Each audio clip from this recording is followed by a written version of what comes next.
ইসলামে মানুষের জীবনের মূল্য কতটুকু? কেউ অন্যায়ভাবে হত্যা করলে তার কী ধরনের শাস্তির কথা বলা হয়েছে? ইসলামে মানুষের জীবনের মূল্য যেকোনো বিষয়ের চাইতে সবচেয়ে বেশি। নবী করিম সাল্লাল্লাহু সাল্লাম তার বিদায় হজের ঐতিহাসিক ভাষণে বলেছিলেন, আজকের এই দিনটি যেরকম সম্মানিত, আরাফাত দিন ছিল, জুমার দিন ছিল, যে জায়গাটি যেরকম সম্মানিত, এই মাসটি জিলহজ মাসটি যেরকম সম্মানিত, ঠিক তোমাদের প্রত্যেকের জীবন, তোমাদের সম্পদ, তোমাদের সম্ভ্রম, ইজ্জত একইভাবে সম্মানিত। অর্থাৎ আজকের এই সম্মানিত দিনের, সম্মানিত স্থানের সম্মানহানি করা যেরকম অপরাধ, তোমাদের কারোর জীবন, সম্পদ, সম্ভ্রম, ইজ্জত এগুলোর হানি করাও একই রকম অপরাধ। অতএব একজন মানুষের জীবনহানি করা এটা এত বড় অপরাধ যে কোরআনে কারিমে আল্লাহ রাব্বুল আলামিন বলেছেন, ফামান আহইয়াহা ফাকান্নামা আহইয়ান নাসা জামিআ, যে ব্যক্তি কোনো মানুষের জীবন রক্ষা করলো, সে ব্যক্তি যেন গোটা বিশ্ব মানবতাকে রক্ষা করলো। আর যে ব্যক্তি কোনো একজন মানুষকে হত্যা করলো, সে ব্যক্তি যেন গোটা বিশ্ব মানবতাকে হত্যা করলো।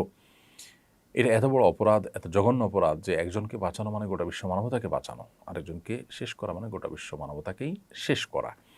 তো এই জন্য একজন মুসলমান এই ধরনের পাপাচারের ব্যাপারে সর্বোচ্চ সতর্ক থাকবেন যে তার দ্বারা যেন কোনো মানুষ হত্যা না হয়।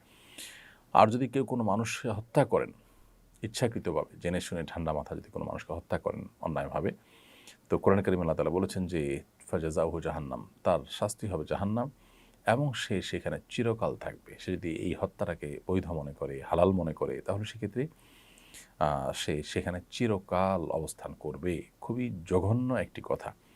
সাধারণত কোনো কবিরা গুনাহে লিপ্ত হলে মানুষ জাহান্নামে চিরকাল থাকে না। কিন্তু কোনো কবিরা গুনাহে লিপ্ত হওয়াটাকে যখন মানুষ নিজের রাইট মনে করে, ন্যায্য মনে করে, কোনো মানুষের জীবনের কোনো মূল্য যখন তার কাছে থাকে না, তাকে যখন নির্বিচারে হত্যা করাটাকে বৈধ মনে করে নিজের স্বার্থ সিদ্ধির জন্য, তখন সেটা কিন্তু তার চিরকাল জাহান্নামে থাকার কারণ হবে, যেমনটি কোরআন কারিমে বলা হয়েছে।